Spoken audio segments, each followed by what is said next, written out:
What is up, Rubber Duckies fans? Welcome back to another episode of the Duck Pond. As always, I'm Seamus and Peter. Joined alongside with me is your co-host, Peter Phone. Not a lot of stuff on the Rubber Duckies side, but some cool stuff on the hockey side. Peter, let's get into it. Yeah, before we get to hockey, though, I did want to just look at a couple big things going on in the world of sports. First up, have you watched any of the college football playoffs? I watched, well, I won't say watched.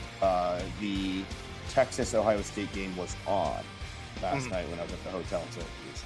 Yeah. So we watched, in quotations here, watched the game.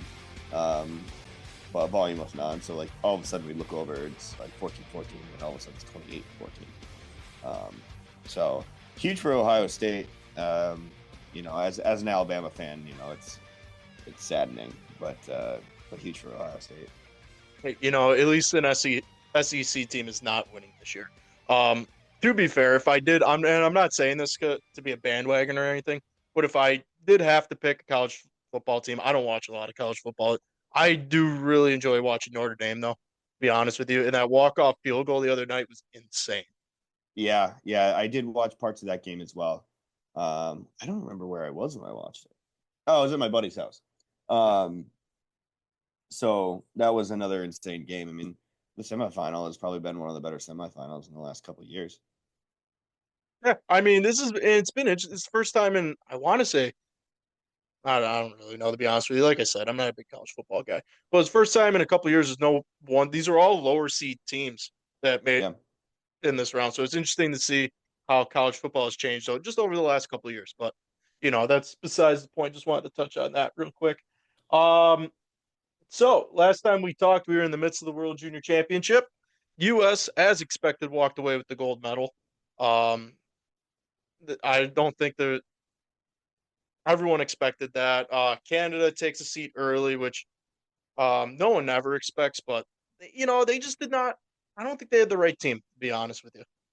No, I think they left out a lot of the players that should have been on the team and added some guys that really shouldn't have been on the team. I mean, I understand from a Hockey Canada perspective, changing it up a little bit and trying to go a different ways of maybe having not the best players under 20 in Canada, but like good role players to play along with them. And I understand that concept. I mean, that's what the NHL is made up of, right? Like every team has, they're 1, 2, 3 superstars, and then everybody else is kind of a role player.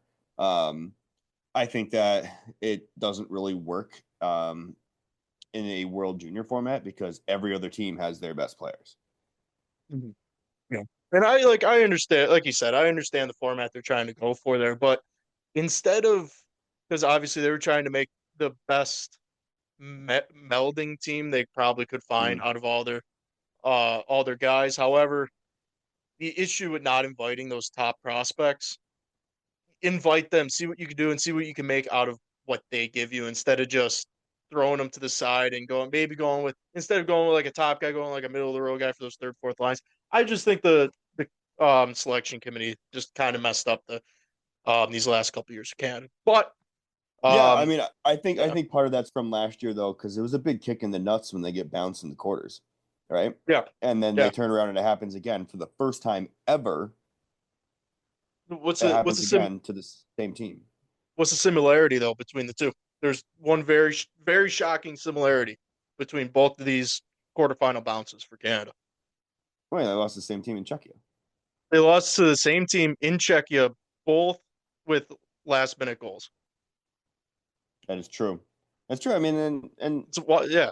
I mean, not to say that it couldn't have happened with all the elite players of Canada.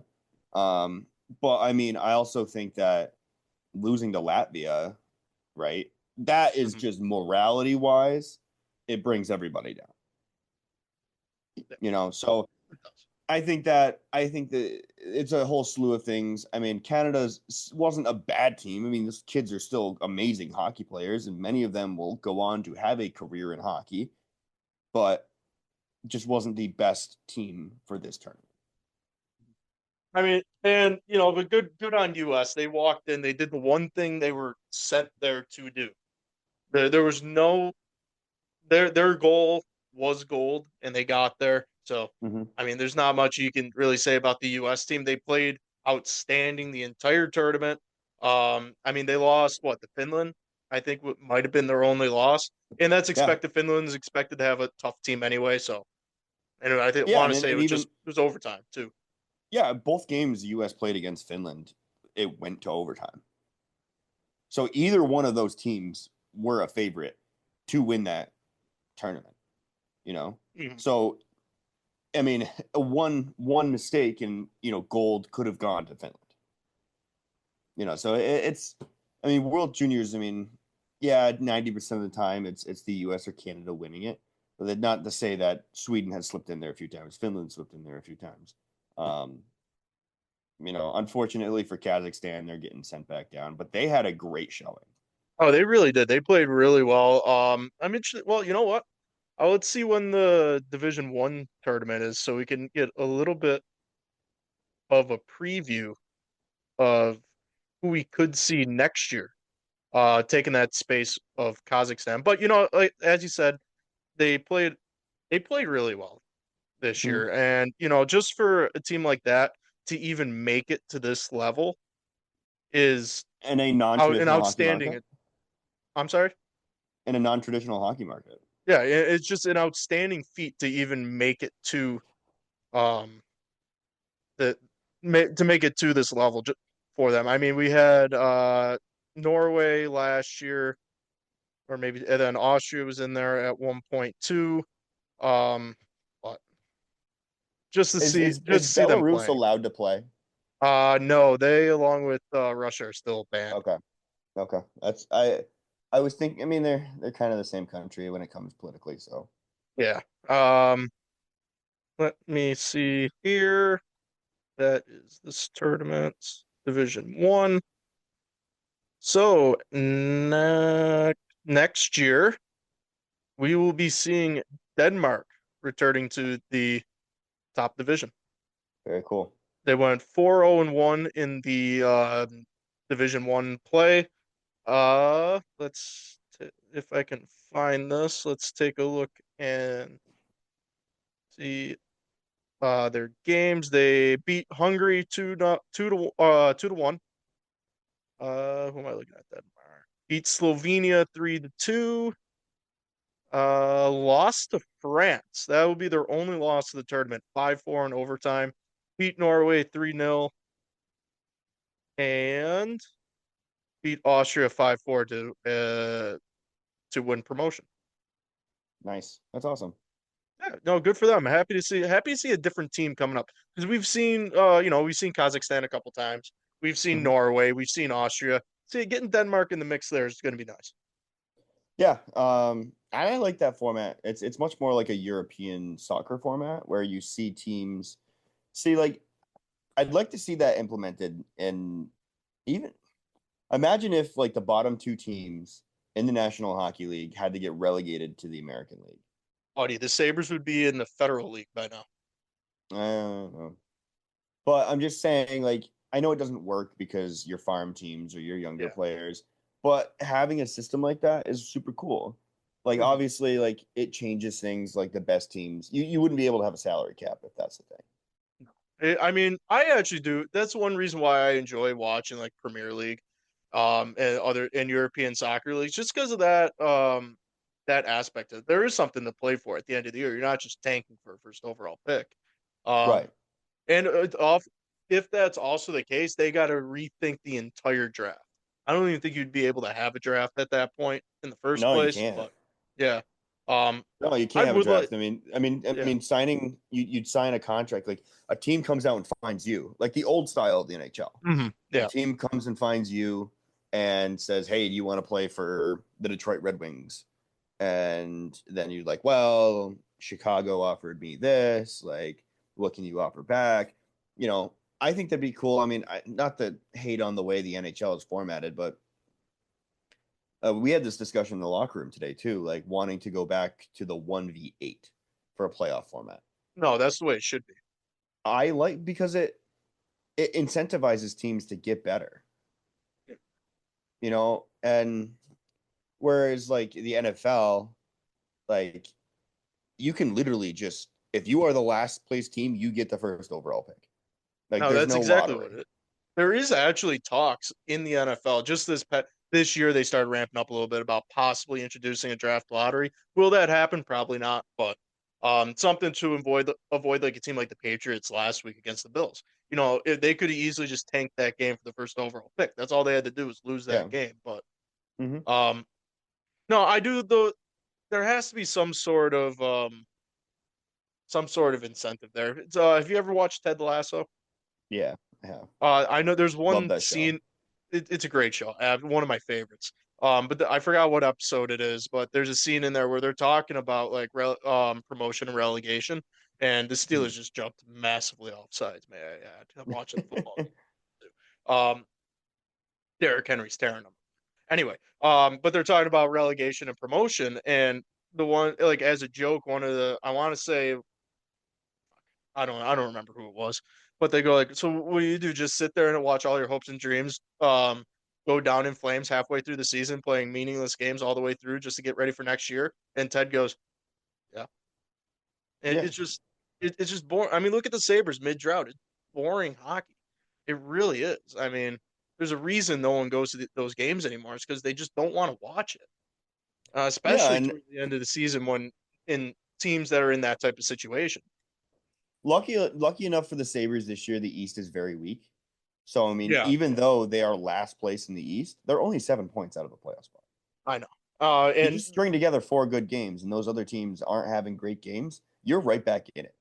if I I disagree with you slightly on that. I think they need to put it together a 6 to 7 game win streak, and they're back in conversation. I think that's what they need. I mean, but while we're at it, might as well switch it over to the Sabres. We're pretty much already there anyway. Yeah. I mean, look what they did the last couple days. I mean, they had that. Um, Not today. not today. We'll get to today. But they after that disappointing loss to Vegas, they beat Washington, probably easily the top team in the East right now. Yeah, 4-3 definitely a in a shootout. powerhouse. A surprising powerhouse this year. I mean, even with Ovechkin who missed what a month, and he's still 20. I don't know what 21 goals away from the record right now. I don't 23. know. 23 still. He's 23 goals. Hmm. Okay. I didn't know if he put in. I saw 23. I don't know if he put one or two in since I looked at that last. But they beat Unless, nice. unless he scored today, it's 23. Yeah, I don't know, but a 4-3 surprising 4-3 win in a shootout against Washington. They beat Ottawa last night. Um, and I don't know what it is. They just can't play at home. Like, what's the issue playing at home? That's I don't know what it is. I really don't. I I mean, you would think that they would play better at home because it's basically every team's fans. I you, You know what You I would mean? think, but no, Right? yeah, Like you're right. You're right, but I just is it something like they're too comfortable walking into the arena? They think like, oh, we're home. Yeah, we have the advantage, and that's why they come out flat all the time. I I think this they is didn't one of come those. out flat today. No, They they came didn't. They out came strong out. today. They had a great first period. Yeah, but that's the issue. It's either they come out flat or then they play a good second half of the game and see if they can either fight back into it, or they come out strong in the first and have a shitty next two periods and they Yeah, end up getting embarrassed 6-2 like they did today. But yeah. you know what? I don't know. The I gotta find the right way to put this. The inconsistency of this team is shocking. Like I don't think I can name you another team that has been this inconsistent. Not even just across a stretch of games, but within the game itself, Hmm. within one game. Coming out, it, I don't know. But It's frustrating. It's it frustrating. really And is. and I've become such a Sabres fan. And I Mhm. love rooting for the Sabres ever since I've moved here. I mean, even when I was little, like we didn't have cable television, so we got MSG on satellite or like antenna. Yeah. And so we'd watch Sabres games. And, like those were the only games we got. And then we get the occasional um so the channels we got was the Canadian networks. We got the Canadians Yeah. and Toronto, and then we'd get Rangers, Islanders, and the Sabres. So we watched majority Sabres because when I was growing up, Sabres were very good. Um, I mean, granted, that was 20 years ago at this point, but I have always had a special place in the heart for the Sabres. So when they lose, like I'm upset about it. Like I'm always going to be a Bruins fan. Bruins have been my team growing up, but I find myself now caring more if the Sabres won or lost than the team that I grew up rooting for. And maybe it's because I want to root for the underdog because the Sabres have been so bad for so long. And I want them to be good, not only so I can sell my season tickets for more, but That's a big incentive there, but I don't know. I want them to be good. I wish there would be a spark in the entire team, and that's not only players but management to go out and try and get somebody that wants to help Buffalo cross that hump. Because as soon as that happens, this city lights back up. yeah, I mean, you see it. You see the videos from 2007, 2006, 99. It's just, and I mean, you see even with the Bills right now being where they are the last couple of years, you can see how this city can get when you have a winner there, no matter what the sport is. But I mean, The Bills are I a little just, different. There's always going to be that spark for Bills there, fans. there is, but I mean, you, you can see the jump in the last 5 years with the Bills than it was in during the drought. I mean, you can see. Trust me, I see it. Absolutely. But Absolutely. you know, this team, and you know what? I honestly believe that the Bills and Sabres are connected, not just because of the ownership, same city, all that bullshit. It they're connected on some sort of cosmic level. Like I think I've discussed this before. Like whenever the Sabres are good, the Bills are shit. Whenever the Bills are shit, the Sabres are good. I don't know what it is. Can this city have two good teams at the same time? I'd probably not. But I don't think that Yeah, taking the bandits The out of the Sabres will picture. will not be good until the Bills are shit again, which is not going to be for a while. Let's be honest. As No, long as Josh there, If Josh yeah, Allen's still here, the Bills are going to be good. no, 100%. And that's honestly that's going to be my gauge for when the Sabres make a comeback. Is the decline of this current Bills, whenever that may be, and I pray to God it's not anytime soon because I do want to see them go all the way. Not until then will the Sabres start a rise again. That is my prediction. It's a bold prediction, but it's there. All right. So do you have Bills Super Bowl win or a Sabre Stanley Cup first? Oh, Bill Super Bowl, 100%. You think so? 100%. That will come first. You think they're winning it this year? I, I, I'm not going to say that. I'm not If Patrick Mahomes I'm is not in the picture, superstitious. I'm not superstitious, but I am a little stitious, and I am a little stitious about that. if Patrick Mahomes is still in the picture, there's always going to be that uphill battle. There is, however, he's not the one that truly scares me. The one that truly scares me is the one I'm watching on TV right now. And no, it's not fucking Lamar either. It's fucking Derrick Henry. He No, fucking because scares me. the Bills cannot stop Derrick Henry. No, Derrick Henry scares me more than Mahomes at the moment. Like Derrick I'm like Henry, Derrick Henry is an unstoppable force against a Bills very movable object. I for sure. And I mean, we saw them with what was it, the week 4, right? Was the Baltimore game, I It was believe. three And or Grant, four. It's three or I four. want to say it was no, it was week 4 because Bills were 3-0 going into the game. Correct. Yep, you're right. I was at Flynn's house. But Yeah. yeah, that's probably why you can't remember it anyway. No, I came from I was reffing a hockey game. Okay, fair. Where was I going with this? No, So neither of the starting linebackers are in that game. I mean, we had Balen Spector and Dorian Williams at linebacker, and they were not going to stop Derrick Henry. I could have told you that from the start. no. Even with Terrell Bernard and Matt Milano in there potentially, I mean, granted, the Bills would have to get past Denver tomorrow anyway. And Which is a it's game I am scared for because yeah, it's Denver one of has those trap nothing to games. lose. No, they Denver don't. has nothing to lose. They were not expected to make playoffs. Bo Nix was not expected to be this good. No, This is turning into a football podcast. Right now it's fine. There's nothing to talk about hockey wise. We had a bye week with the Duckies. The I Sabres are know. shit. And I mean, it's the start of the football playoffs. Might as well talk about it a little bit. We're more of a Buffalo podcast than a hockey podcast. That We'll is put it, true. we'll put it that That way. is true. But we're, I mean, Denver has honestly has some great corners too. So going deep is going to be Yeah. a problem. If they can open Yeah. up the middle, get that run game established, and get Cook moving, then I think they'll have a chance. But we'll see. The secondary looks like they're going to be healthy.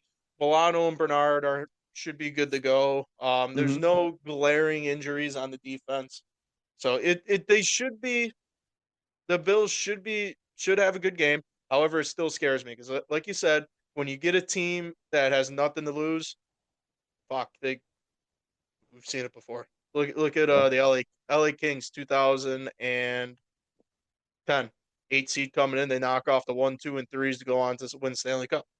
Or was that 12. 2012? No, 2012. My bad. But still, Yep. so Yep. And I have all the faith in the world in Josh Allen. It's the only thing that I worry about is defense. it is. Um, and also with when you're talking about corners, Sertan for the Denver, arguably the best corner in the league. Arguably. Easily. Yeah. I mean, anybody can make the argument against anything. All right, I've got a thing. So at work, Yeah. there is a comparison going on. Who do you think is better? Not with people he has around him, but actual pure talent between Brock Purdy and Bo Nix. You know that it's really tough. I'm actually gonna go with Bo Nix. I'm not gonna lie. Like I love Brock Purdy. I love the story behind him. Mr. Irrelevant going taking him to the Super Bowl last year.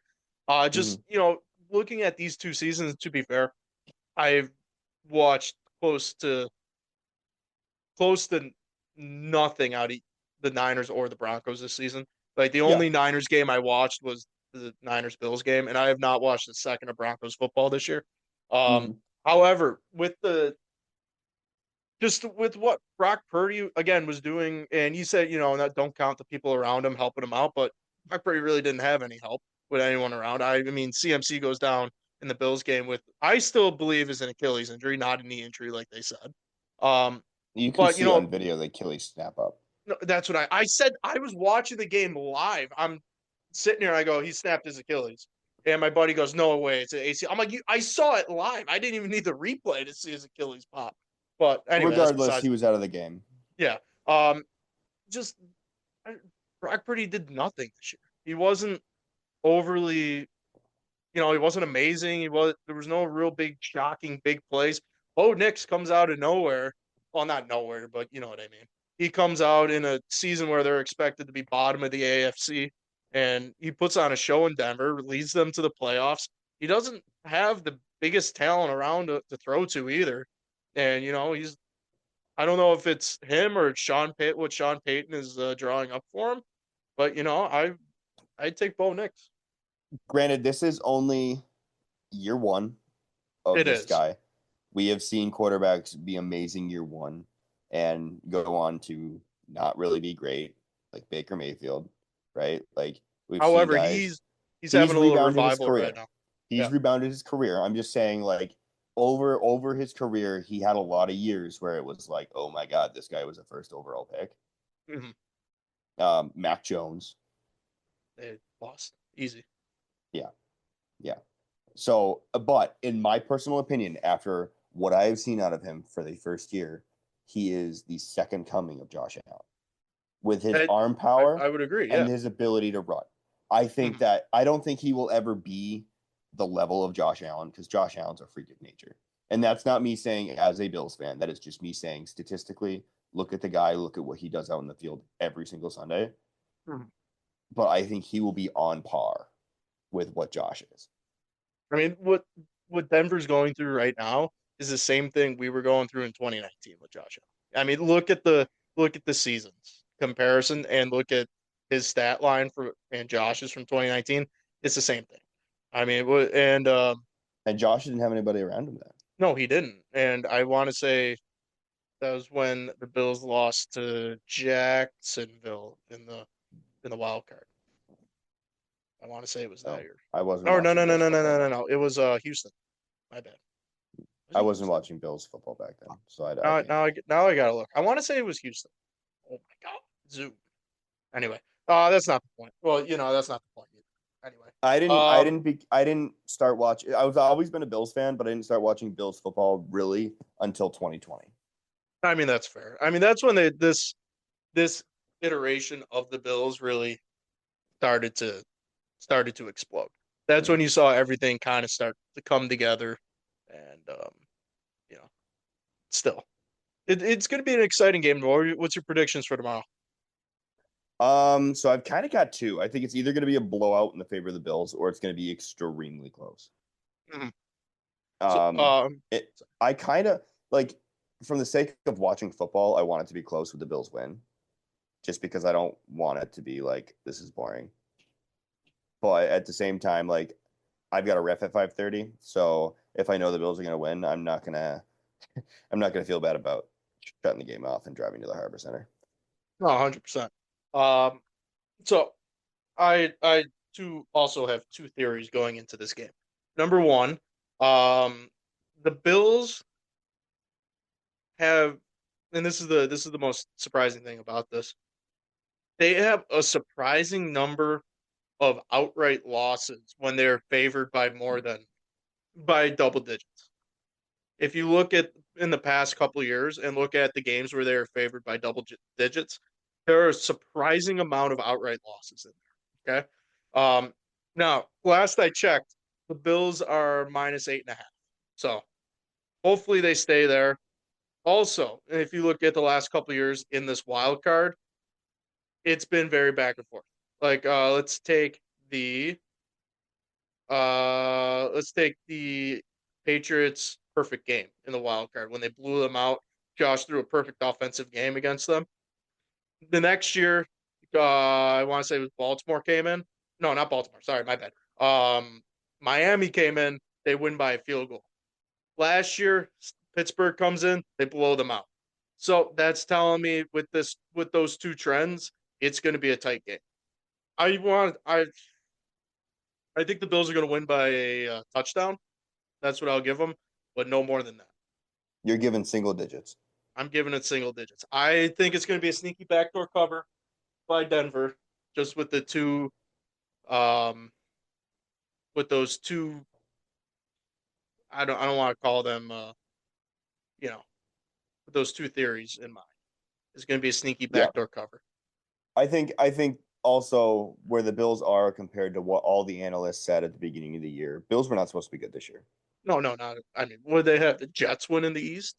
I think No, everyone chose the Jets. a lot of them had the Jets, Fuck, boy, were and they wrong? yeah, yeah, yeah, and I'm happy. I mean, I'm obviously as a Bills fan, I'm happy for that, and I'm happy the Bills overperformed. But Oh, 100%. can they keep that overperforming going to win a Super Bowl? As long as they have Josh Allen, I think that's all you need. I mean, with Josh Allen, anything's on the table, right? Oh, He's 100. a he Yeah. is a proven quarterback, should win the MVP, but you never know because there is also the other side of the ball, which I Mhm. don't trust. I do not trust the other side of the ball.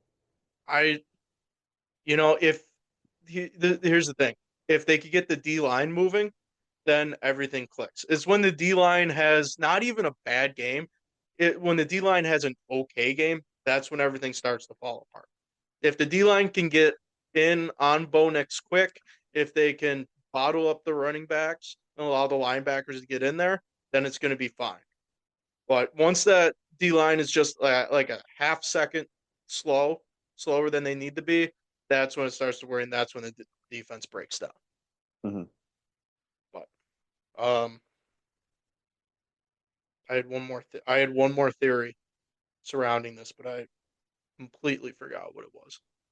To be honest with you, um, Sure. no, like dude, it was bad. It was a really, really, really good theory too. Um, oh, I got it. Anyway, it was me. It was about Diggs and everything.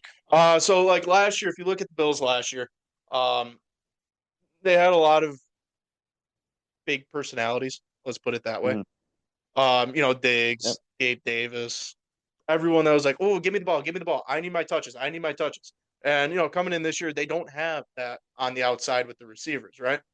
Hmm. However, it plays to their, in my opinion, that actually plays to their favor because number one, if you look at the last take the last three Bills games, and I want you to predict who their leading pass catcher is going to be tomorrow.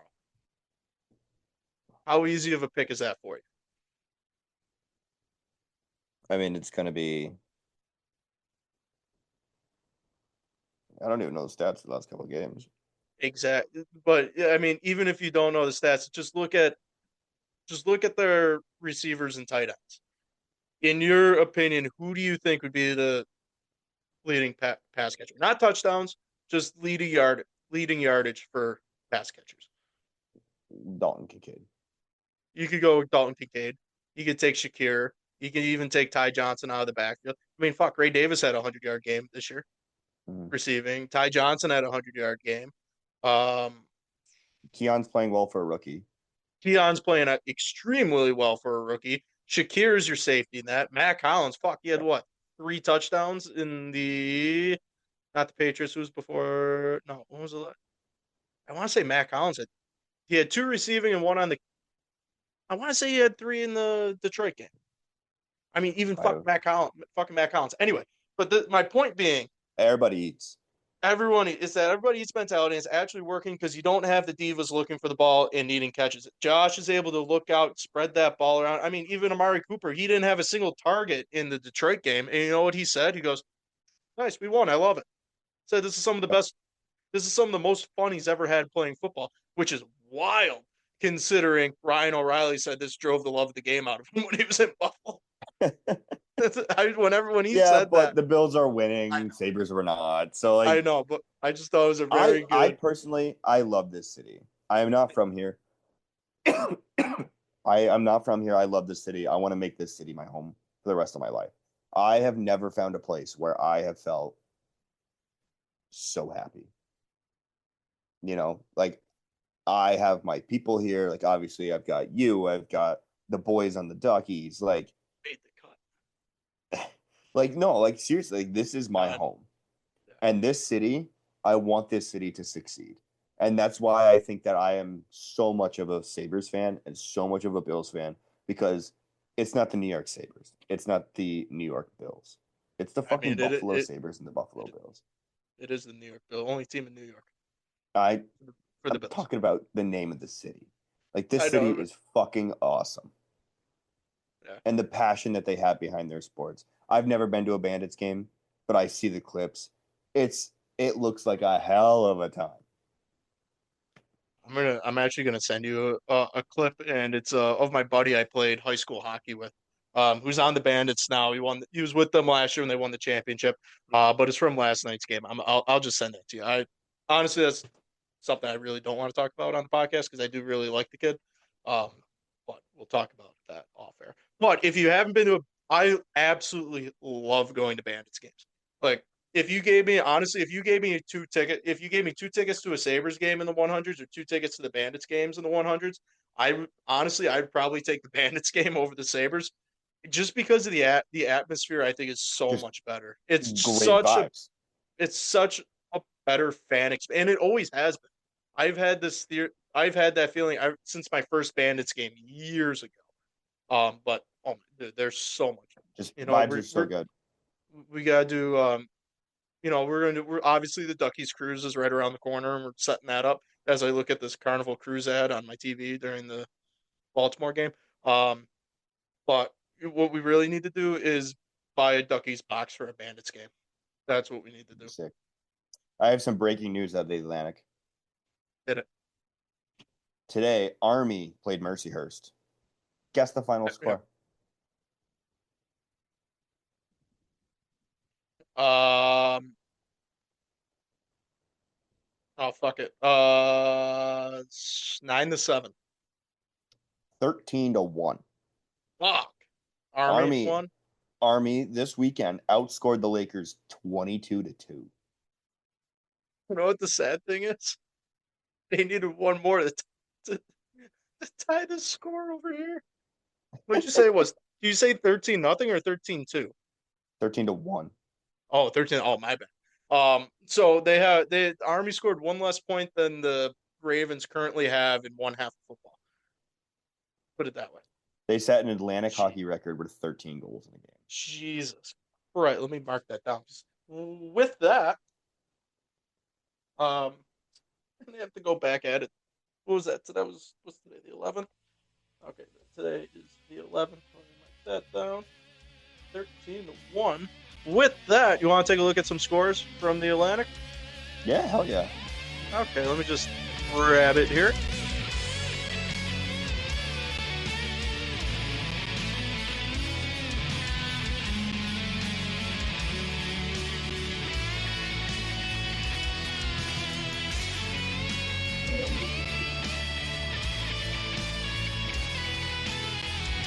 Nonetheless, it was on dog day. Oh, no. Poor Pooches. I No, couldn't imagine forcing my dog. They were at Army. Oh, they were at Army? Oh, look at those dogs. Oh, every single one of them is a good boy. Anyway, let's take a look here. Yesterday, the 10th, Niagara taking down Alaska Anchorage 6-2.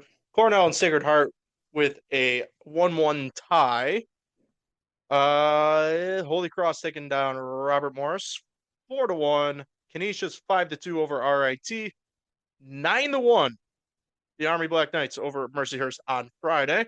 And Bentley flying up Colorado and knocking off Air Force 1-0. And you just heard from today's scores. Army taking down Mercyhurst 13-1. Sacred Heart taking down Cornell 4-2. Holy Cross Upset. Robert Morris. Sorry. Upset. Holy Cross and Robert Morris tied at 2 after today. And 3 games which I currently do not have scores for is Alaska Anchorage at Niagara again tonight, RIT at Canisius again tonight, and Bentley taking on Air Force again out in Colorado Springs. All those games are going on right now. Yeah, they're all, yeah, that's why I don't have scores for them. And then one more game for this week, Canisius going out to Robert Morris on Tuesday. Those are your Atlantic scores. As always, let's take a look at the SUNYAC. And fun fact, this week there's no UCHC scores because they have all the interconference games during January as they usually do. And Baltimore just scored. It is now 21-0 with 2 seconds remaining in the first half. Let's take a look at yesterday, Friday the 10th. Nazareth traveling out to Cortland, taking down the Red Dragons by a score of 5-4. Johnson and Wales out of Rhode Island taking down Canton 5-3. Utica taking down Oswego 5-3 also. Chattanam traveling out to our home city to take on Buff State, and the Bengals coming up big with a 4-3 win over Chattanam, and your Brockport Golden Eagles taking down Fredonia by a score of 4-3. Let's take a look at some scores from today. Buff State taking down Chattanam again by a score of 5-3. Manhattanville traveling out to Cortland. Red Dragons this time coming up with a 6-2 win. Western New England 6-0 over Morrisville. Wentworth out in Plattsburgh, and the Cardinals taking down Wentworth by a score of 4-3. Johnson and Wales taking down Potsdam 1-0. Oswego is out at Nazareth. Let's take a look at some live stats from that game. And the SUNYAC website sucks, so I got nothing there. And I believe it was 9-1 for the last game, which I can't remember what it was because I accidentally hit the X on the tab. I am great at my job, aren't I? You want the Little Duckies preview for this week? I mean, might as well. We got nothing else. It's either that or we could talk about potential Hall of Fame options for 2025. Zero, try. I mean, Alexander McGillney. He will never go to the NHL. He will never, but he should be. I What's don't it? disagree with you, but he will never be there. No, I know. But I every time we talk about Hall of Fame, I gotta say Alex McGillney. My God, Yeah. where is it? I have it written down Um, somewhere. my personals are Henrik Lundqvist, Zdeno He's Chara. he is Lundqvist is already in. Oh, he got in this year. Yeah, sorry. Yeah, he's already in. Um, uh, so it's Zdeno Chara is my number one. Yeah, I can see Um, that. most defensemen, most games played by a defenseman in the National Hockey League. 6'9". Led the Bruins to a Stanley Cup in 2011. One of the greatest captains this league has ever seen, in my personal opinion. Say that one more time. One of the greatest Say, captains that this league has ever seen. okay, I thought you said Sweden, and I was like, buddy, he is not. By No, no no, means is that dude ever, Swedish. ever Okay, seen, ever no, seen. I got you, I got you. Oh my God, where I had them written down somewhere. Where are? Anyway, it's not not that important. Uh, uh, anyway, fuck, I don't know. Anyway, Duckies. I got that pulled up right now. This week, the Duckies are taking on Flavortown on Thursday, January 16th. Duckies 5-5-1, Flavortown 2-8-1. This might be our makeup game that we had. Yeah, I think so. Let's look at stats. Duckies goals per game leading with 5.6 to 2.8 on the Flavortown side. 4.6 average goals against for the Duckies, 4.7 for Flavortown. Power play goals, 0.1 for each. I mean, I just feel like the Holiday Leisure League just isn't calling that many penalties this year, which I'm No, they're not mad not. about. I'm not mad No, about. I do have a story for you that I heard in the locker room about our very dear and near Holiday Leisure League. When you're Mm. done with when we're done with this. All right. Penalty minutes per game. They are leading with 3.8. Where we have 1.8. So we're not even averaging a penalty a game, which is huge. I mean, it Head to helps head, that O'Brien didn't play last game. that's true. Yeah. Head to head, Rubber Duckies. Our only game of the year on October 17th. We took them down 9-4. The leaders for the team, Zachary Mecca, 12 goals. And number 24, Brian, I can't say that last name, has 6 for Flavortown. Mazuwikis. Sure.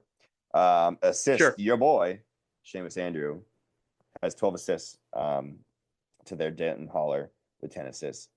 Points, David Held leading with 19 to Dan Holler with 10 for them. That's kind of scary. Anyways, penalty minutes, Kyle O'Brien leading in penalty minutes with 8, and Edward Meister with 14. I think this should be an easy game for us. I My only concern is the last time we played them early in the season, so we could have caught them. I mean, we were both really slow anyway that game, so that's my concern that we caught them slow and Mm. cut with the first game of the season. But I think we match up well against them. With that said, I agree. I think that this should be an easy game for us, but we need to come in with the mentality of we need to win. I mean, And then we it's need to not play close. like we did last week against Palm Isle. I mean, I thought Absolutely. we played a phenomenal game last week against Palm Isle. And And I it helps with O'Brien not there to start shit, but hmm, we still out I think we all played an outstanding O'Brien wasn't there and Carl wasn't there, and we still game. beat And them. yeah, and look at that. It was our probably one of our cleanest games with Palm Isle. I mean, what Mecca took a penalty. That was it. Yeah, tripping penalty. Yeah, I mean, there was no shit started. We always have something start either with Palm or reverse. Hmm. Um, I mean, I was out there the first time in the year and a half I've played on the Duckies. I've actually like laughed with one of their wingers at during a draw because I said something stupid. Like usually it's all like, fuck you, eat shit. Like we were actually having fun. I was actually having fun for once. Yeah, But yeah. I mean, I had one where the puck deflected up off Murray and went off the netting, and I just like put my hand out and caught it. yeah, And The guy was like, "Great save," and I was like, "Hey man, I'm just here for the vibes. I'm such a vibes guy. Like No, I got you. I I got you. I think that Atlantic hockey only keeps me on for the vibes. I mean, you never know. Could be, dude. I am a locker room guy. I mean, hey, everyone needs a locker room guy. That's why I want to come out and actually see you work. You got any Canisius games coming up? No, everything Ah, is at Syracuse RIT. that sucks. I guess I'm gonna have to drive out to Rochester. Um, anyway, but so I really want to pull this up. So I Actually, was I will be at Niagara doing club, and I arguably I'll have come to more Niagara. fun doing that. Uh, let me know when those games are. I'll come out to Niagara and watch it. How Yeah. about that? How about that? Anyway, I want to look at. So I was at Riverworks uh this yesterday, right? All day hmm yesterday.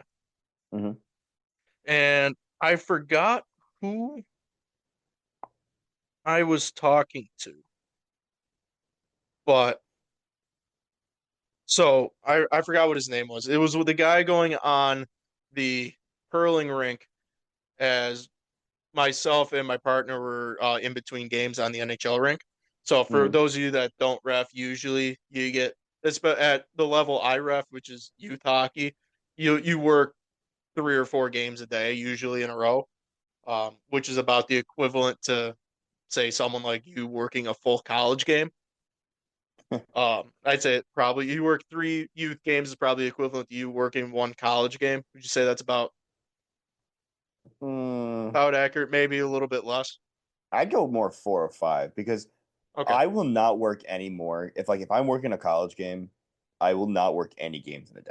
And Hmm. I mean, not that I'm saying like I can go out and work 8 youth games in a day. I don't want to. It sucks, but I can do it. So I'd probably say 5 or 6. Okay. Anyway, so I'm sitting in there. We get off, and we actually got yelled at because we were like 5 minutes late to the ice because we were talking about this for so long. Um, it was one of Carl's buddies that refs.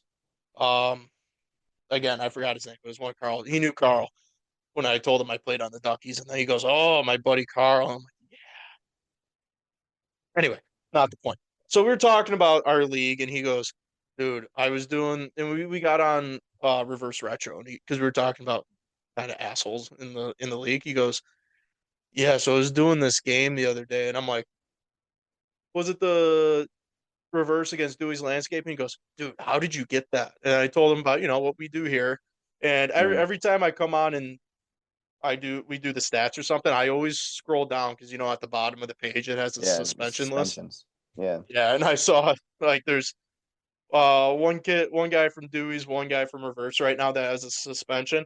And I noticed hmm earlier in the year there was a big long line of both of them.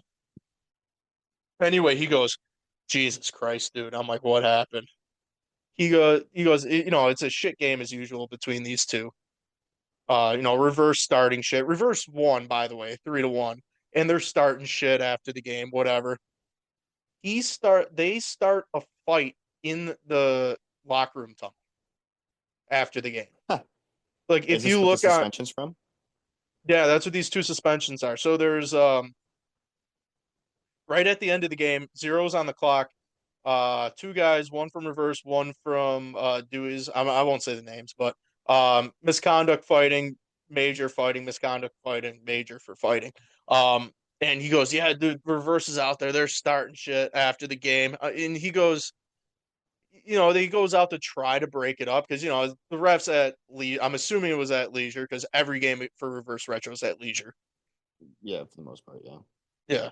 Um, and so the refs have to walk into the locker room area to get to the ref room.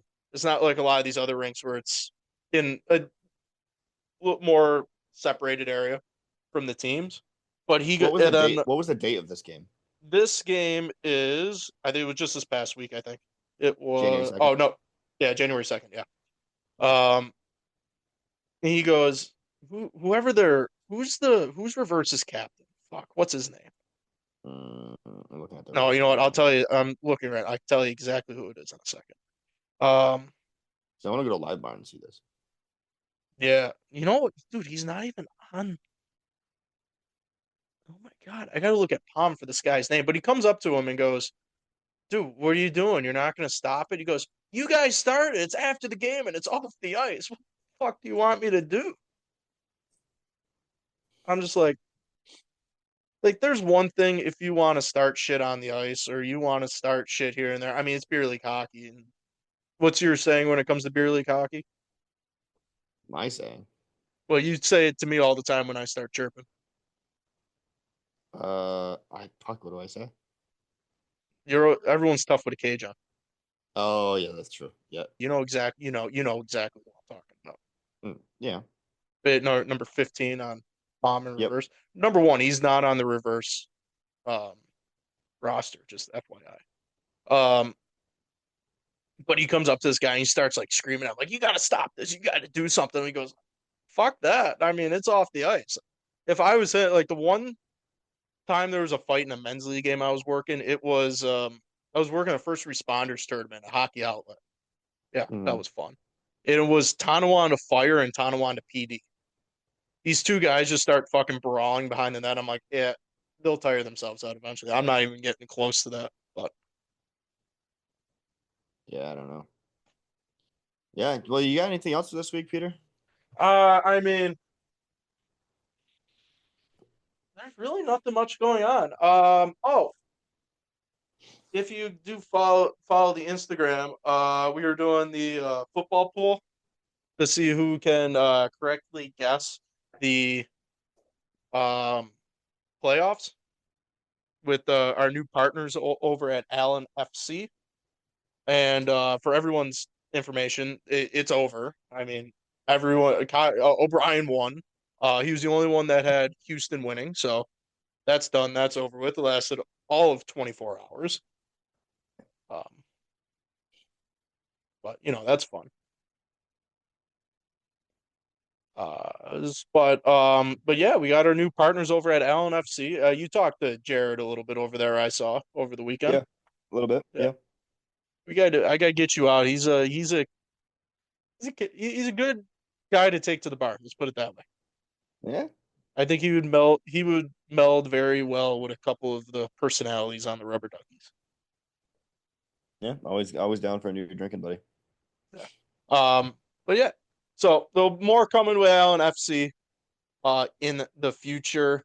If you want to keep up to date with everything Rubber Duckies hockey and Holiday Leisure Adult Hockey League, and if you want to keep up with everything with Allen FC and the BDSL soccer out here in the Buffalo, New York area, make sure to leave Allen FC a follow on Instagram at Allen FC BDSL. And also, please be sure to follow us also at Rubber Duckies Hockey on Instagram, at Rubber Duckies HQ on Twitter, and also with our TikTok, which I'm really hoping you put a post up at some point in the next 3 months is Rubber.duckies.hockey. So be sure to drop us a follow. And I promise you, he will. It might be 6 months from now, but there will be another TikTok up eventually, I hope. Yeah, it's just so hard in the winter, dude. I know, there's nothing to do. When we start doing little more activities, maybe golf or like other fun stuff during the summer when, you can go outside. Now it's gotten into the depths of winter here in Buffalo and it's just cold and I don't want to be outside. No, I got you. Anyway, yeah, I think that will do it for us this week. Thank you all for listening. We'll see you back next time. Oh, big programming announcement. Sadly, Seamus, you're not going to be able to join us on Tuesday due to your work schedule, but I will have a special Sabres Carolina Hurricanes preview show with our new resident Carolina Hurricanes analyst from North Carolina. So it should be really fun. Are we doing 2 pods in 1 week? We're doing 2 pods in 1 week. It's going to be a shorter episode on Tuesday because we're really just going to talk about Sabres and Carolina. But I was able to sneak up an expert from North Carolina, living in North Carolina. So it should be interesting to see. Yeah, I think that'll about do it for this week. All right. Well, thank you all for listening, and we will see you back next time here on the Duck Talk. See you all next time.